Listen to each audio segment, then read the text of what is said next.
দেখুন, সত্য বনাম মিথ্যার দ্বন্দ্ব একেবারে মানব সভ্যতার প্রাচীনতম দ্বন্দ্বের মধ্যে একটা। প্লেটো সেই কবে বলেছিলেন, falsehood in all cases useless to God. ভগবানের কাছে মিথ্যার কোনো দাম নেই, কিন্তু useful to man as a remedy. Useful to men as a remedy, তার মানে মানুষ মাত্রই কিছুটা মিথ্যাচার করবে, কেননা তার নানাবিধ সমস্যা, সেই সমস্যা থেকে পরিত্রাণের উপায় মিথ্যার আশ্রয় নেওয়া। আর এ ব্যাপারে ম্যাকিয়াভেলি মতো স্পষ্ট কথা আর কেউ বলেছেন বলে আমার অন্তত জানা নেই। ম্যাকিয়াভেলি বলেছিলেন, the promise given was A necessity of the past. যে প্রতিশ্রুতিটা দেওয়া হয়েছিল সেটা অতীতের প্রয়োজনের কারণে দেওয়া হয়েছিল, আর the word broken is a necessity of the present. আর সেই প্রতিশ্রুতি যে ভঙ্গ করা হচ্ছে সেটা হচ্ছে বর্তমানের চাহিদা। আপনারা এই চরিত্রায়নের সঙ্গে আমাদের রাজনীতির কুশীলবদের কাকে কোথায় ফিট করা যায় সেটা নিজেরা ভেবে দেখুন, কিন্তু দেখবেন যে এটা একটা বিশ্বজনীন কমন থ্রেড। ভল্টেয়ার বোধহয় পশ্চিমবঙ্গে একজন মমতা বন্দ্যোপাধ্যায় নামক শাসক কোনোদিন আসতে পারেন এ কথা ভেবে লিখেছিলেন, those who can make you believe absurdities can make you commit atrocities. যারা মানুষকে অবাস্তব কথায় বিশ্বাস করাতে পারে তারা মানুষকে দিয়ে নানা রকম অত্যাচারও সংগঠিত করতে পারে। I think our Chief Minister fits this description better than anyone else. আর জেফারসনের বক্তব্য ছিল, the man who reads nothing at all is better educated than the man who reads nothing but newspapers. যে কোনোদিন কোনো বইটই পড়েনি, সে যে মানুষটা শুধু খবরের কাগজ পড়ে তার চাইতে অনেক বেশি শিক্ষিত। খবরের কাগজ সম্পর্কে এরকম চপেটাঘাত আর কে দিয়েছে বলুন? তবে জর্জ অরওয়েল পড়লে মনে হয় he has summed up politics and lies, এদের মধ্যে অর্গানিক রিলেশনশিপটা। তিনি বলছেন, the ideal subject of totalitarian rule, no, political language is designed to make lies sound truthful and murder respectable, and to give an appearance of solidity to pure wind. What a description! Political language, দেখবেন রাজনৈতিক ভাষ্য এমনভাবে সেটা সাজানো হয় যেখানে মিথ্যেকে সত্যি বলে মনে হয় আর হত্যাকে খুব রেসপেক্টেবল কাজ হিসেবে দেখা হয়। একেবারে হাওয়াকে পরিণত করা হয় সলিড বস্তু হিসেবে। আর আপনাদের আমি এই মনীষীদের বাণী শুনিয়ে বিরক্ত করতে চাইছি না, তবু যেহেতু আপনাদের বলেছিলাম যে এরপর আমি বৃহত্তর প্রেক্ষাপটে চলে যাব, তাই আজকে বসে বসে ইতিহাসের সেরা 10 জন মিথ্যেবাদী কারা তাদের একটা তালিকা আমি আমার মতো করে তৈরি করেছি।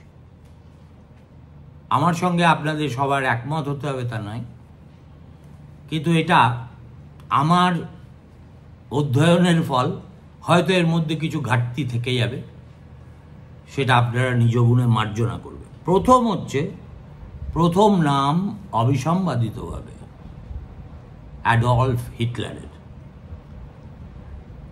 বিগ লাই বলে যে তত্ত্বটি তিনি চালু করেছিলেন, আজও পৃথিবীর প্রায় সব দেশে সবাই তার প্রতি কৃতজ্ঞতা স্বীকার না করেই একই কাজ করে থাকেন। অর্থাৎ একটা মিথ্যেকে 1000 বার বলো বলো বলো বলো, লোকে একদিন সেটাকে সত্য বলে মনে করবে।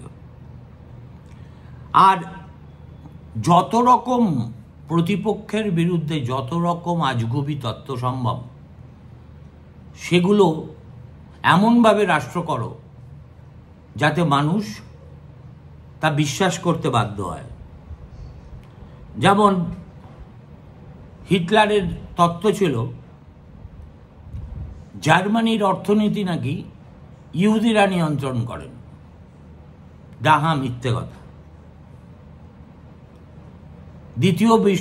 প্রথম বিশ্বযুদ্ধের পরে জার্মানিকে নাকি পিছন থেকে ছুরি মারা হয়েছিল। কিংবা এই যে রাইসটাকে যখন অগ্নিকাণ্ড হলো, সেটাকে তিনি জাস্টিফাই করেছিলেন তার এই ডিক্টেটোরিয়াল পাওয়ার সিজ করার একটা ঘটনা হিসেবে। আর এসবের ফলে কি হয়েছিল, কত মিলিয়ন মানুষ মারা গেছিল, তার মধ্যে যাচ্ছি না। 2 নম্বর, জানি বঙ্গজ কমিউনিস্টরা অপছন্দ করবেন, তবু 2 নম্বরে আমাকে জোসেফ স্টালিনকে রাখতেই হয়েছে।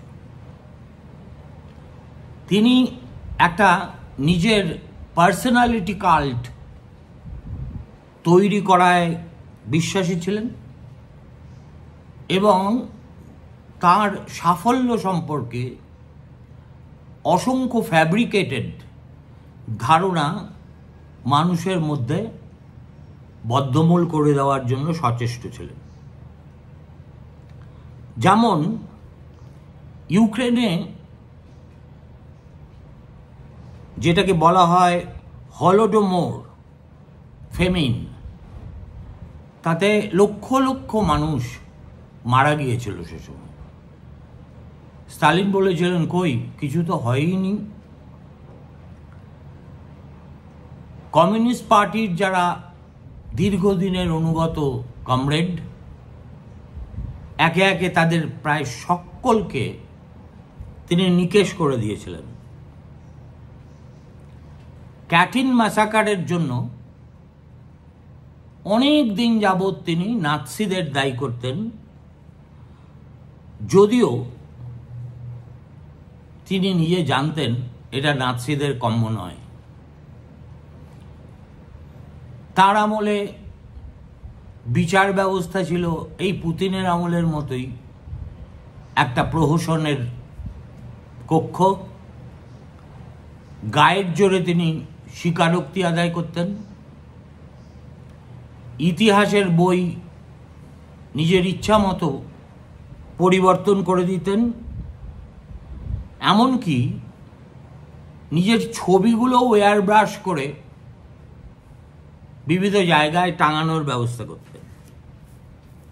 3 নম্বরে আমি রেখেছি, যদিও অনেক পরে, রিচার্ড নিক্সনকে। কেন রেখেছি? ভিয়েতনাম ওয়ার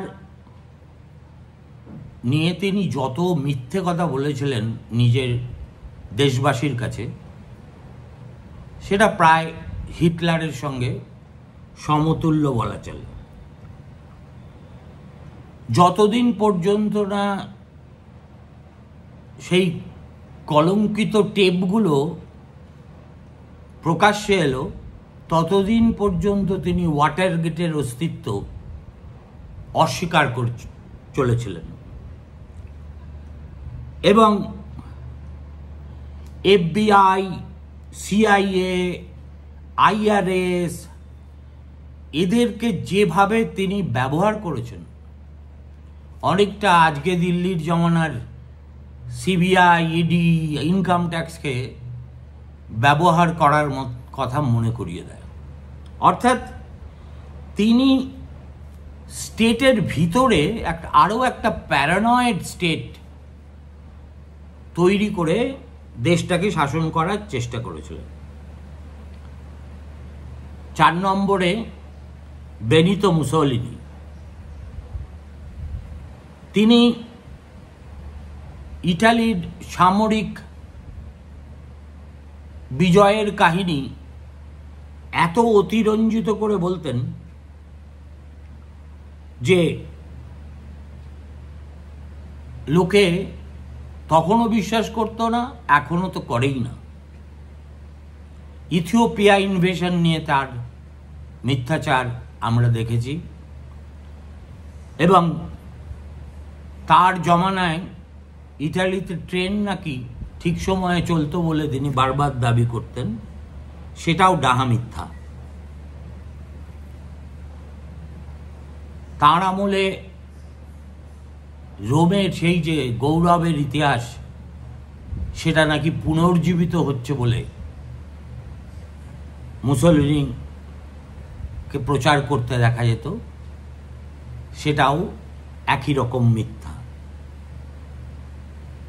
আর মিডিয়াকে ব্যবহার করে কিভাবে একেবারে ডাহা অসত্য কথা প্রচার করা যায় এবং তার প্রতিপক্ষদের কলঙ্কিত করা যায়, তার একটা উজ্জ্বল নিদর্শন হিসেবে মুসোলিনির জমানাকে আমরা চিহ্নিত করতে পারি।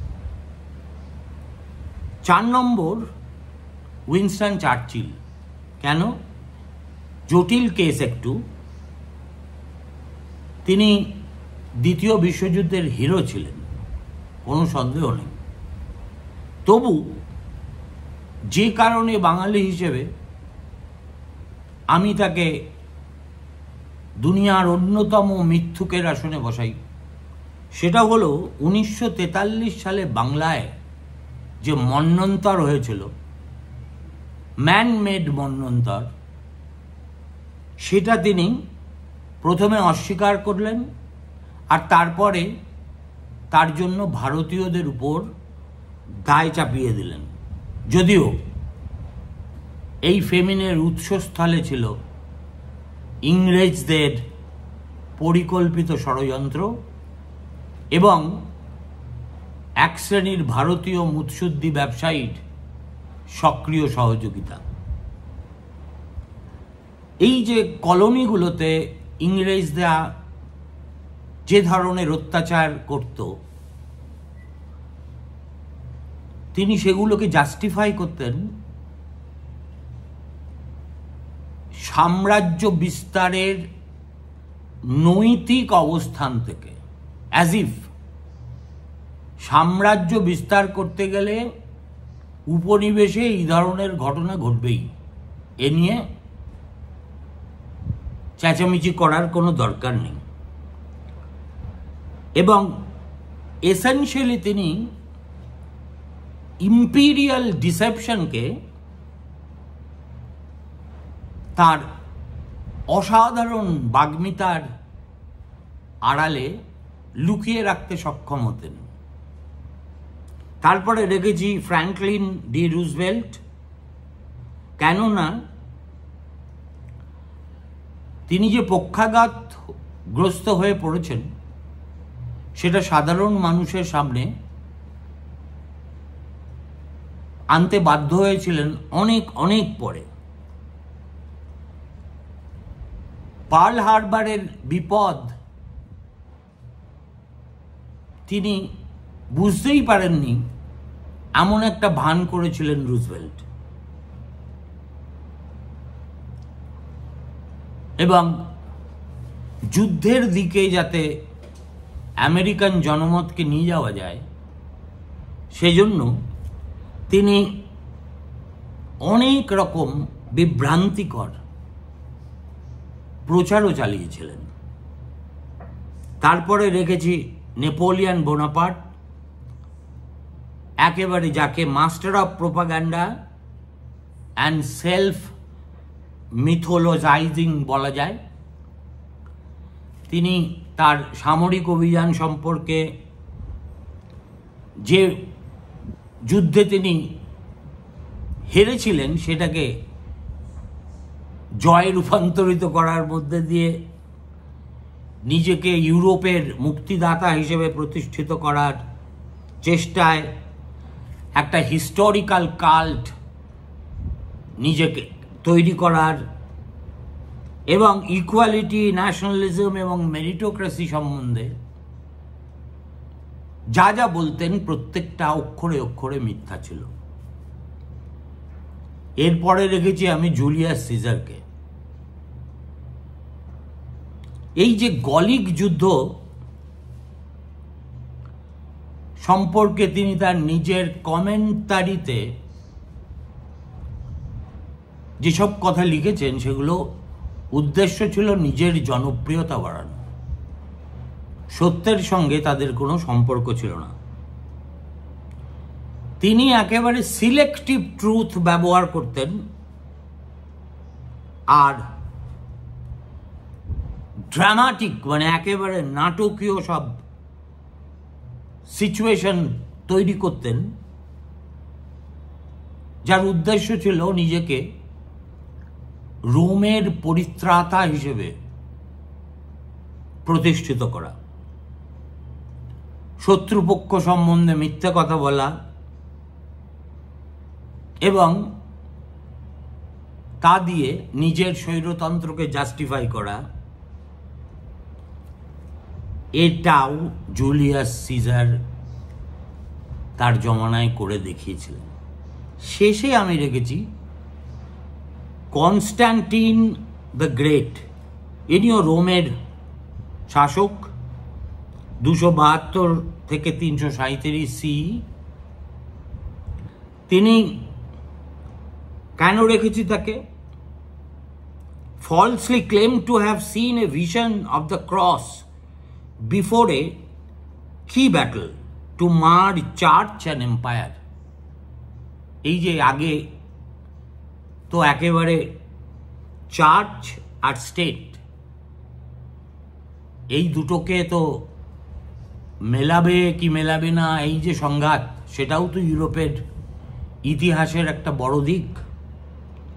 তিনি বললেন যে তিনি নাকি স্বপ্নে একটা ক্রস দেখেছেন, যেটাকে ল্যাটিনে বলে ইন হক সিগনো ভিনসেস, এবং সেই স্বপ্নের মধ্যে দিয়ে তিনি বুঝতে পেরেছেন যে চার্চ এবং তার সাম্রাজ্যকে একত্র করা প্রয়োজন।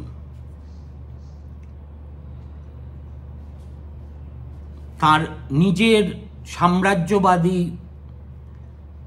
বা সাম্রাজ্যকে শক্তিশালী করার জন্য খ্রিশ্চান যে থিওলজি, সেটাকে তিনি ইচ্ছা মতো ম্যানিপুলেটও করেছিলেন।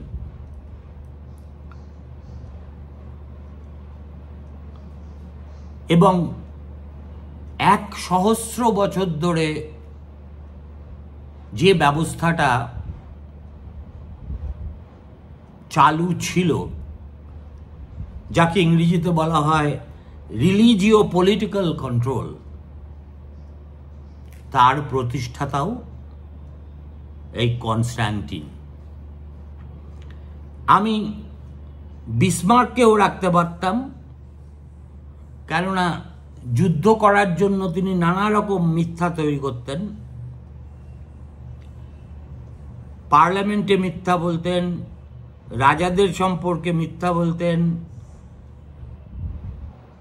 সাংবাদিকদের কাছে মিথ্যা বলতেন। তার কাছে পলিটিক্স ছিল as war by other means with truth as an optional tool. সুতরাং মিথ্যা কথনের ব্যাধি এইসব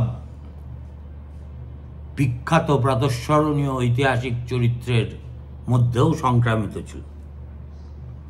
এছাড়াও ধরুন অনারেবল মেনশন যাদেরকে করা যায় হিস্টোরিক্যাল ম্যানিপুলেশন এবং মিথ্যাচারের জন্য, আমি গড়গড় করে তাদের নাম বলে যাচ্ছি। হেনরি VIII, লুই XVI, টোকুগায়াসু, মোহাম্মদ II অটোমান এম্পায়ারের, থিওডোরা জাস্টিনিয়ান বাইজেন্টাইন সাম্রাজ্যের, পল পট ক্যাম্বোডিয়ার। এখন এই সবের নির্যাসটুকু হচ্ছে যে সমস্ত দেখবেন বড় ধরনের মিথ্যাচারের বিষয় হচ্ছে আইডেন্টিটি নয়তো power. I am the rightful ruler, this enemy is evil, God is on my side. এটাই ছিল প্রোপাগান্ডার মূল মন্ত্র। আর ধর্মকে নিজের স্বার্থে ম্যানিপুলেট করাও এদের একটা চরিত্র ধর্ম ছিল। ধর্মযাজক, সাংবাদিক এবং রাষ্ট্রের প্রচার যন্ত্রের উপর কমপ্লিট মনোপলি মেনটেন করা আরেকটা লক্ষণ। আধুনিক গণতন্ত্রে সুবিধে হলো মিথ্যাবাদীদের চট করে ধরে ফেলা যায়, কিন্তু অটোক্রেসি বা স্বৈরাচারী শাসনে সেটা চর্মরোগের মতো গুপ্ত থাকে। নমস্কার, কালকে আমি কথা বলবো এই যুগের সেরা 10 মিথ্যাবাদীদের নিয়ে। তারপরে মিথ্যাচারণের যে তাত্ত্বিক দিক, কেন মিথ্যা এত কার্যকর, তা নিয়ে 2-4 কথা বলে এই সিরিজটা শেষ করব। ভালো থাকবেন, নমস্কার।